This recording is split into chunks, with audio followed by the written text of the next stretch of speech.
Kilemba, Kinshasa, Brazzaville, ezali semboka moko, kaka ebalende ekabola biso, mbote Kinshasa, mbote Congo, Brazzaville, Angola, ba diaspora partout bozala mokili. Na cadre ya confiance et fidélité au pesaka monde à l'école pour tous aller vraiment charge de communication en la République démocratique du Congo, to pesi bino mbote.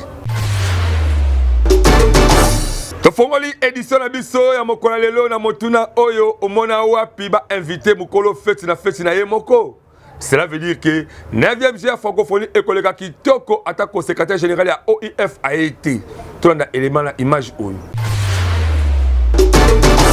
Qui a dit que 9e GA francophonie ékozalate en la Kinshasa? Louvunu ndeko ya Congo, boye bake République démocratique du Congo, a sali ba préparatif ya kitoko pour le 9e jeu de la francophonie et les cas avec impact pays idéologie. Kutu, soki otamboli bisika nyoso oye sengeli ezala. Yo moko okokamwa pe oko félicité bakozi ya mboka. Amwe kaka ke ozala ndoki po oboya. Mais kokamwa ezake ba sujet ya koluka ba débat oyo eza vraiment important et comme kobima kaka pona absence ya secrétaire général ya organisation internationale de la francophonie OIF la mokuse. Secrétaire général wana ezabongo la rwandaise Louise Mushikwabo oyo alobi ke akoyate po République démocratique du Congo et pesi invitation te. Et kamwisi ba congolais pe etindi patron ya diplomatie ya République démocratique du Congo Mwana mboka Christophe Lutundula, la qualité na ministre des Affaires étrangères et de la francophonie a réagi et pas ya ba confrère na biso RFI que eza na invitation mon côté particulière pour le secrétaire général ya OIF parce que organisation ya masolo oyo ya 9e jeu de la francophonie eza na maboko ya OIF na RDC donc jamais ba invité ka mokolo fête. Andimi na bosolo nyonso ke azwaka note verbal ya ambassadeur ya France na RDC Monsieur Bruno Aubert oyo asekaki ba disposition protocolaire pe sécuritaire ezala pour la sécuriser maman Louise alekisa ba séjour na kitoko en la RDC. Nyonso pe boyeba ke esalemaki avec impact de l'idéologie mais kokamwa Louise Mushikwabo à travers porte-parole na ye a annoncé que akoyate po a eu invitation au gouvernement congolais. Biso bona ekolo to kosenga kaka na maman Louise Mushikwabo ayebake mukolo fête tope oyo azalaka la organisation masolo azalaka na droit invitation tepo yende azako invité batu. Yakoyeba ezake malgré absence na ye 9e GA francophonie ekoleka kitoko avec impact de l'idéologie pe bapaya nyonso bakosepela po RDC et le voilà bakozinae basali makambo ya malonga oyo emona likutu et sepeli zipe ba congolais na ba paya mokili bobima ndenge na ndenge na ngonga oyo pardon de kwa Congo tosika nanu ba haine jalousie pe bitumba na biso pona koteka image ya kitoko ya malonga ya mboka na biso mikolo oyo bapaya baye mingi yo pe oyo omesala koyiba bachombo baperike na biloko ezanga ntina Tana nuna sepo ngonga oyo esengi na nu Congo etekisama na image moko ya kitoko na oyo etali la rwandaise Louise Mushikwabo azalate boyeba ke mbonda ya masolo ya 9e GA francophonie ekobetama kitoko po moto nyonso tu akosepela de manière ke Congo peza alengeli yango na motema moko yango tobetisika monda po toyebi ke oyo tu ezosalema avec impact na idéologie moda ebetami kitoko ezalaki prévu marche à SID le 29 juillet oyo pour bakende kokuta kuna na terrain ya Bouda na Njuli mais après rencontre bango na gouvernement provincial ba changer date. Mona Congo boyeba ke marche oyo SID parti politique ya opposant Martin Fayulu bakala ki kosala mokolo ya samedi 29 juillet et comme le 12 août Nenge hôtel de ville alingi ezala. Information oyo ezala qui confirmé depuis mercredi 26 juillet et pas un secrétaire exécutif ya SID après celle de travail oyo bazaki nango na gouvernorat ya ville de Kinshasa. Ba raison oyo esali ke marche wana ezala repoussé eza juste pour ne maintenir sécurité à ma casse et surtout mikolo oyo ya déroulement ya 9e jeu de la francophonie oyo eza awa na Kinshasa du 28 juillet au 6 août 2023. Maintenant nyonso boyebake autorité à ville a vu déjà acte ya meeting ya SID oyo ekozala na terrain Bouda kuna na commune ya Njili. Na titre de rappel bosimbake Martin Fayulu lokola a téléméli fichier électoral oyo amolike eza malonga te akani kosala ba manifestation mingi pour na ko réclamer application article 64 ya Bukuli Konzi. Biso tobetisi kambunda kaka ndenge boyebi bakongolais bawelaka mingi bakoma badepute yango turu esali ke 20 000 personnes ne bakowela 500 sièges ya Assemblée nationale. Sans moi Mwana Congo boyeba ke 500 sièges ya Assemblée nationale ya tour oyo bakowela yango na 20 000 candidats. Nombre oyo ebimina munoko ya mwana mboka Denis Kadima président Seni après conclure koza ba dossier ba candidat député national ya koyeba ezake na 2018 Seni ayambaka ba dossier ya 15 000 candidats mais tout oyo 5 000 candidats babakisami toyebi te pourquoi à la République démocratique du Congo mutu nyonso akoma na ye koluka kaka akoma député. Est-ce que ezali kaka pona mboka misala ezali te tonini peut-être pe ekoki kozala po soki okomi député ba avantage ezalaka mingi et surtout à la RDC député afutama kitoko ba corruption epai na ba avantage misusu oyo esalake majorité ba député oyo awutaki na pauvreté akomi lelo honorable na mbongo ya mingi mais ya pasi pe ya bawa bayebaka na bango mission oyo peuple atinaka bango te na parlement po kuna basaleka kaka ba intérêt na bango na ya ba parti politique na bango. Mais na ngambo na ye Denis Kadima a félicité record oyo esalemi na 7 jours ya prolongation pe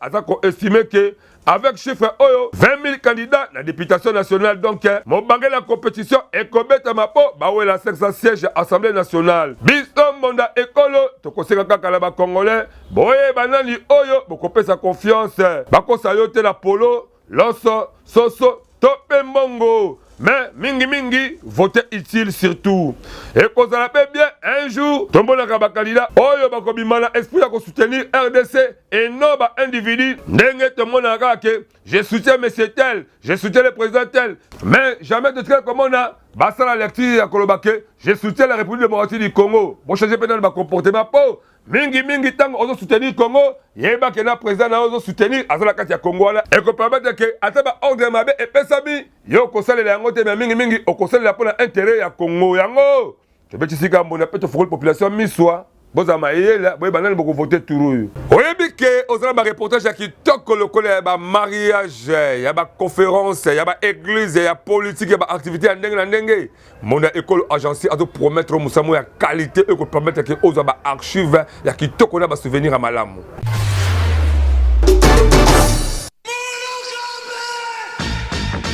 Bana Congo Kinshasa, bana Congo Brazzaville, yo mutu olingaka ba activité na yo eyebana na mokili mobimba.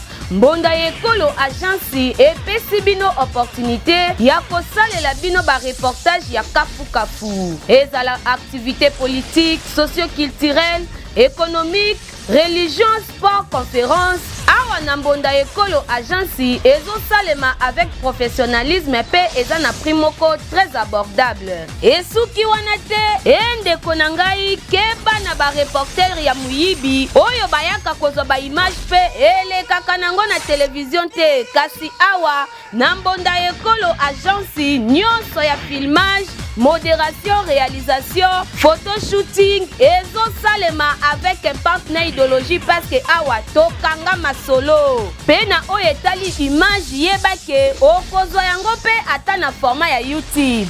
Olingi oyeba bisika tozali benga biso na plus 243 89 81 81 097 na bandeli lisusu na plus 243 89 81 81 097 na mbonda ekolo agence nyonso ya reportage ezosalema kitoko avec professionnalisme et yokanio. Laissa punda alaisa yo INC parti cher ya Vital Kamerhe bango bandimi ko soutenir candidature ya mwana mboka Félix Tshisekedi comme président awa na élection 2023 pe na 2028 et ko baluka pe ko babela tour ya Vital Kamerhe selon ba alliance na bango ndenge ezali. Ndeko ya Congo, boyeba ke mona ezalango déjà kobetama avec impact na idéologie pona masolo ya kokoma président de la République awa la République démocratique du Congo. Boko tuna ngai nini? INC parti cher ya mwana mboka Vital Kamerhe bango baza déterminé ya ko soutenir Fachi Beton po azo deuxième mandat na kitoko na 2023 oyo mais ya koyeba ezake 2028 wana nde ekozala tu ya Vital Kamerhe po bakosoutenir ye mpe akoma président de la république. Nyonso ebimi na monoko ya moko ya bakadre ya INC oyo aza na vacance parlementaire na ye na territoire ya Walungu. Ndeko oyo ya député atalisi population ya kuna alliance oyo eza kosangisa Union pour la nation congolaise INC na mokuse na président Tshisekedi.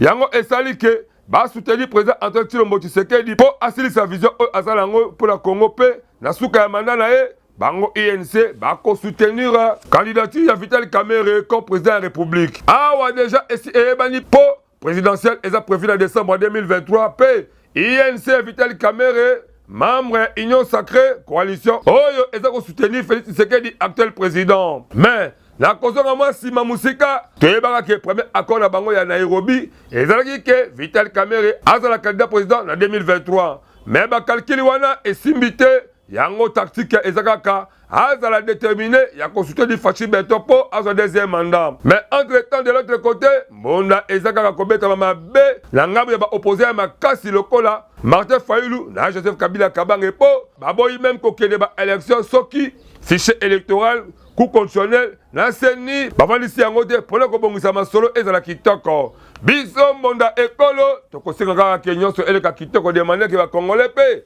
basepela po tantôt plutôt oyo ezisaka ba congolais bamona pasi yango tobetisika kambunda.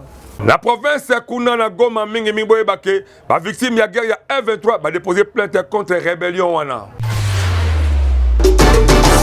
Mona Congo boyeba ke collectif ya ba victime ya guerre oyo ya M23 batiki plainte depuis mercredi 26 juillet na auditorat militaire ya Nord Kivu contre ba acteurs principaux ya rébellion wana. Pona bango baza kosenga la justice militaire congolaise alandela ba acteur ya babomi batu na ba territoire ya Rutshuru, Masisi pe Nyiragongo. Na plainte bango ndeko ya Congo boyeba ke balobi boye basenga la justice militaire congolaise akota nanu makambo oyo ya agression rwandaise na M23 ndenge ba citoyen congolais baza ba victime mingi population ya Rutshuru, Masisi pe Nyiragongo. Nyonso oyo ebimina munoko ya porte-parole ya collectif wana mwana mboka héritier Gachegu. Plainte wana eza ko cibler ba grande personnalité politique pe militaire ya M23 po ba massacre ba violation grave pe ba abus à droit de l'homme oyo population ya Masisi, Nyiragongo pe Rutshuru baza ba victime. Collectif wana baza pe kosenga ba victime baza la réparer. Donc ekozala malamu bamona condamnation devant justice pe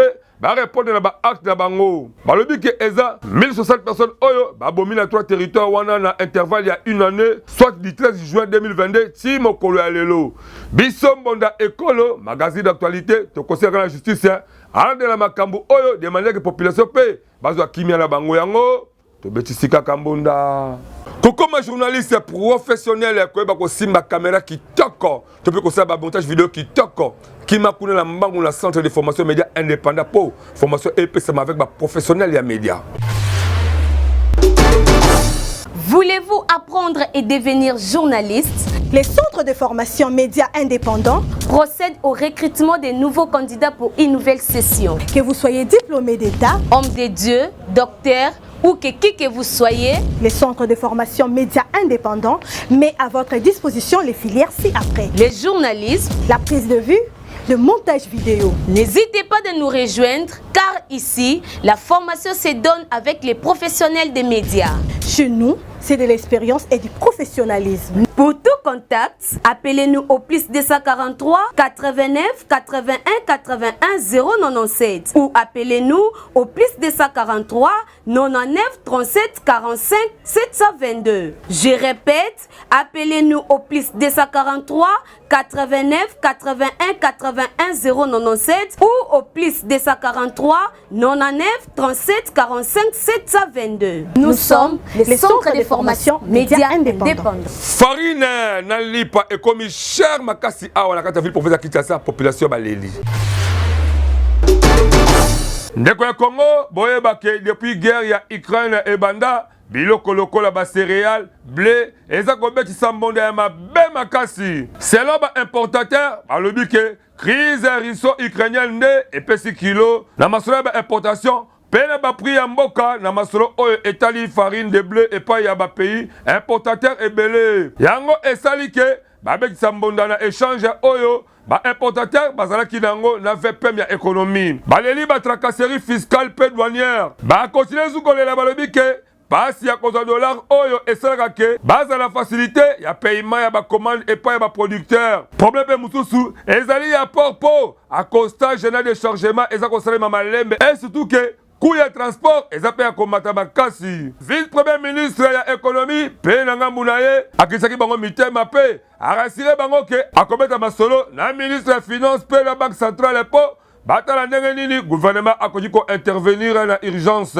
Entre-temps sur le marché population aza kolela po lipa o ezalaka na 500 francs atako ezalaka ko konde pe ezalaka ngo suki toko teka ne bozomona yango bino moko bota ndenge emati cher pe population babeti simbonda ta bamonaki caméra na biso 700 francs oyo na lipa oyo tala ngai na âge na ngai oyo nakoki kolia lipa mapa combien alors tala nanu âge na ngai ndenge na nuni likola kozanga kolia malamu tuyebaka lipa oyo baka 100 baka 200 lipa oyo mwana mukia koyeko silisa ngote eri biso tozokola mais lelo oyo lipa oyo soko pesi mwana 2 ans 600 eza poité eza neloko moko te tosuka wapi.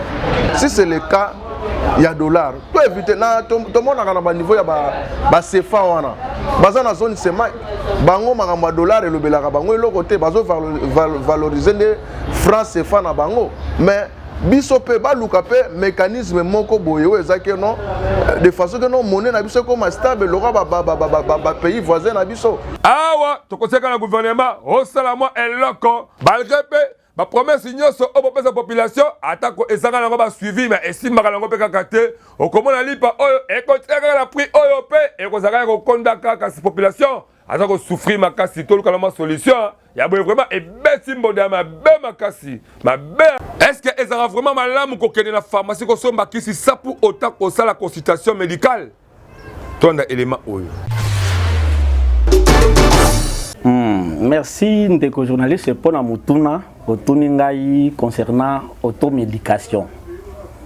Na mukuse na lingala na biso ya pete automédication ezali lolenge ya kokende kozwa kisi to komela kisi o babengi mino sans kotuna munganga. C'est-à-dire moto oyo aza habilité pour ala kisayo kisi ezali nini pe okozwango na ngonga nini pe na tango nini. Alors automédication ezali acte moko vraiment intolérable. Ni personne a ko tolérer automédication na vie na ye et puis na santé na ye d'abord. Parce que automédication ezali na ba inconvénient moko ya makasi na santé ya mutu. Na kopesa yo ndakisa ya ba mama mususu oyo bazali na bana mwana ya muke mwana na ye wana peut-être état de santé na ye ya kati ayebi yango te mkolandisa mamona mama azomona kaka ke mwana sali fièvre mais fièvre wana kati ya fièvre wana mama ayebi yango malamu te moninga mama ayebi sieke napesaki mwana ngai kisi moko songolo amelaki abikaki mama wana nakoyoka moninga na ye kokende pe kotuna munganga te mbangu akei na pharmacie atuni kaka bopesa ngai kisi ya fièvre tango akopesa epa ya mwana ba conséquence eko ya sima mama akoyeba yango te na yango nakobandela susu ne bandelike automédication ezali acte moko malamu te pour na communauté nyonso. Adresse ya kitoko pona yo un vrai leader pour population ay ba vision na yo ozalango pona commune to pe na ville province ya Kinshasa to pe na province na yo to pe na Congo mobimba le kaka na mbonda ekolo pokulande okoyeba avec impact na idéologie.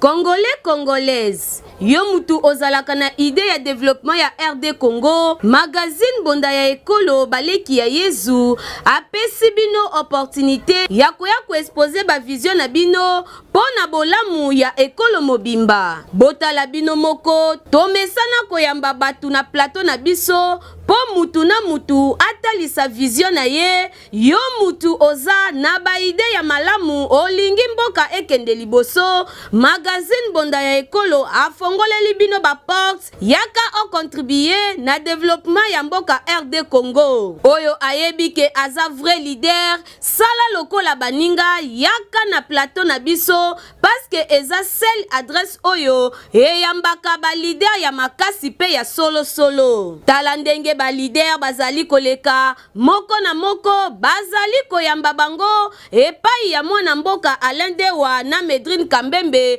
avec un partenaire idéologie.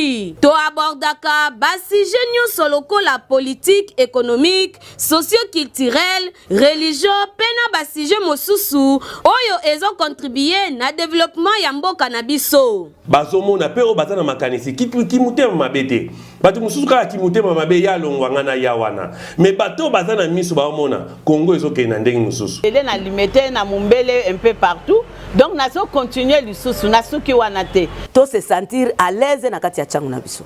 Ok, merci beaucoup. Ndenge kaka bozali komona bango pe bazali ba leader oyo bandimi ko participer na développement ya ba quartier commune pour que mboka ekende liboso. Na bino pe ba leader oyo boza kolanda biso bolinga ka développement ya quartier ya commune to pe ya RD Congo mobimba. Bobenga biso na numéro oyo eza affiché na bas d'écran na bino toko yamba bino pendant 30 minutes sans débat avec un partenaire idéologie pour que vous exposer ba vision na bino liboso ya population pe aye babino. Yango biso na magazine Bonda Ekolo to bengi ba leader ya solo pe to beteli bango kambonda. Pasi ya mai courant zela na bibwa population baleli gouvernement salamu eloko.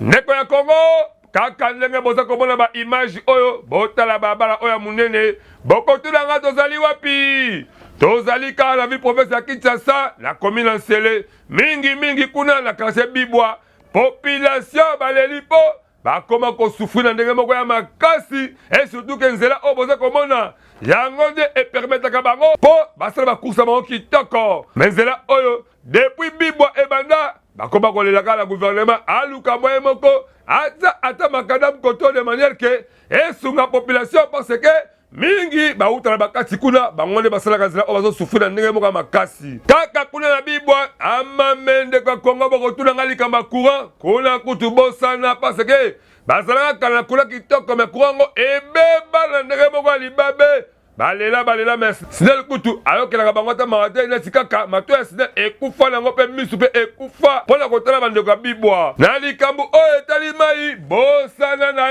yo mutu oluka koke ovanda na Bibwa kuna kutu Régie des Eaux atikala jamais kotia makolo population bamesala kala bama ya forage ekoma kosala bango pasi po bamai wana basomba yango chere makasi yango bino moko boyoka ndenge nini ntango bamonaki kamera Mbonda Ekolo babetisaki mbonda nzela oyo papa pona entraîne nango nano eza pasi kokota kuna na kati pona tokoma kuna na seti côté ya paroisse eza pasi penza en tout cas bazelu tomonaki totiaki espoir tango tomoni bayeko konini koasire biso ke bazoya kotiela biso makadam tozala posa babongisela biso nzela batiela biso pe makadam tokoma lokola terre jaune lokola batu bani awa tokosenga kala gouvernement boyeba ke Kinshasa eza munene Kinshasa eza Gombete Kinshasa ezali Yolote Kinshasa ezali Mumbele te to pelimete te Kinshasa eza pe la commune Nsele bochana numa misukoto kuna boko tsa Régie des Eaux boko tsa Sinel de manière que population kotoyo bazwa mai bazwa pe courant en plus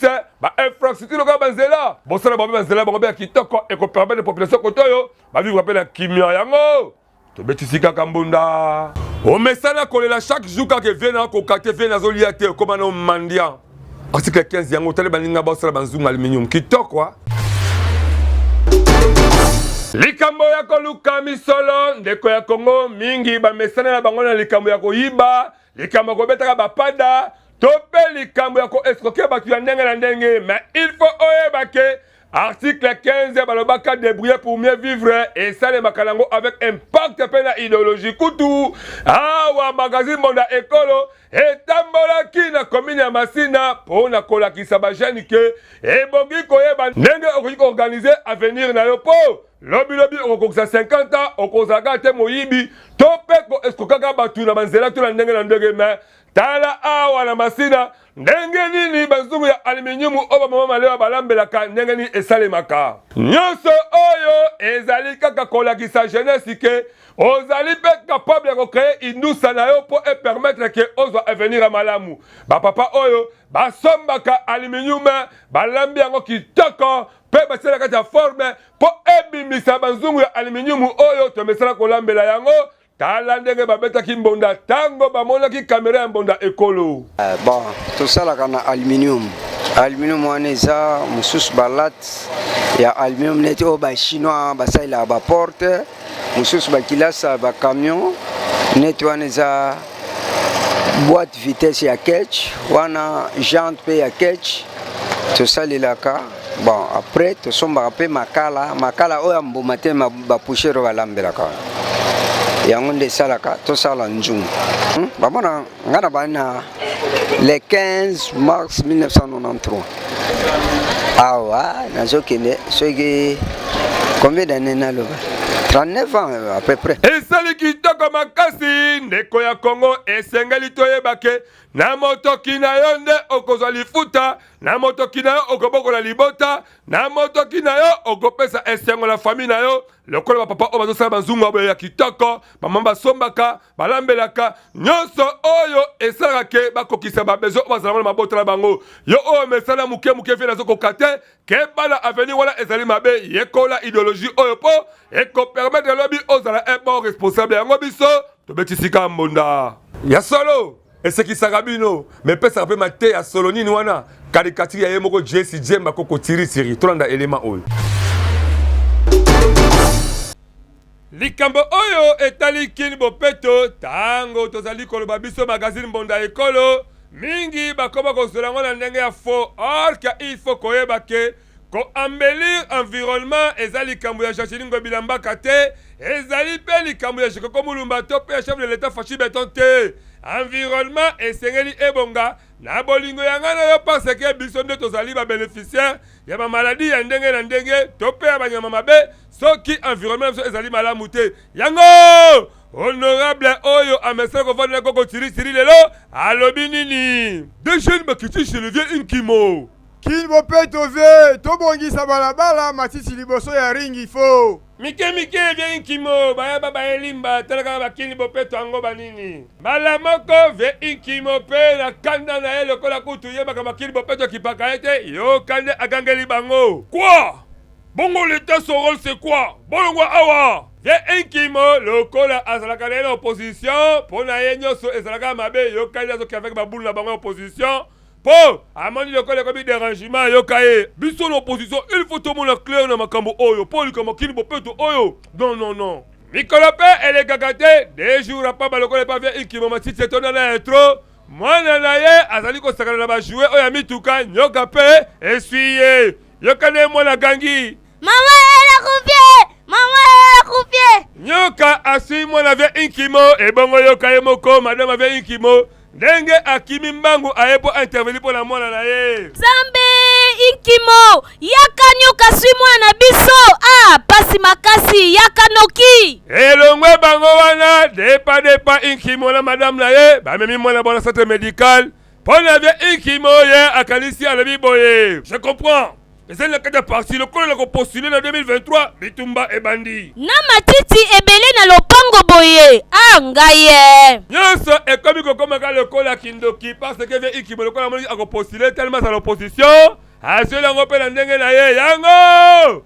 Honorable à l'école Tirisiripe, à Saramopanzi Yokaye. Et Zali Bitumba parti te nos opposants au pouvoir. Tosale la kini bopeto idéologie ya Jachilingo Bila ekosunga moto nyonso. Yango esengeli toyebake kini bopeto etali opposition te etali pouvoir te ezali na likambo ya biso population toyeba ko entretenir environnement na biso po biso nde tozaka exposé ya maladie ya ndenge na ndenge soki to entretenir yango ekosala bien makasi yango biso tobetisika mbonda. Ce qui n'a pas avec un partenaire idéologie sourire qui toque, c'est parce que tu as commis vraiment la souka édition Mokola Lelo. Merci à Bino Bopé, ça a toujours confiance dans le monde écolo. Vous continuez à s'abonner et beller la chaîne YouTube de monde écolo officiellement. Vous continuez toujours à partager partout dans le monde. S'abonner à Mingi parce que c'est le seul moyen aussi de soutenir Bisso. Activité na Bino Ndenge, publicité na Bino, bon sport na Bino Toblo et Bana. Bon on ka na monde écolo pour l'exemple qui toque et ko bana mokili mobimba. Merci na écrit de mateta osima qui montage pour réalisation na Wilfried Samba osina sima caméra nga alade on la présentation mais et s'il était ce que les azongité to kuta les sous mbala sima bosika malamu bye je vous aime beaucoup.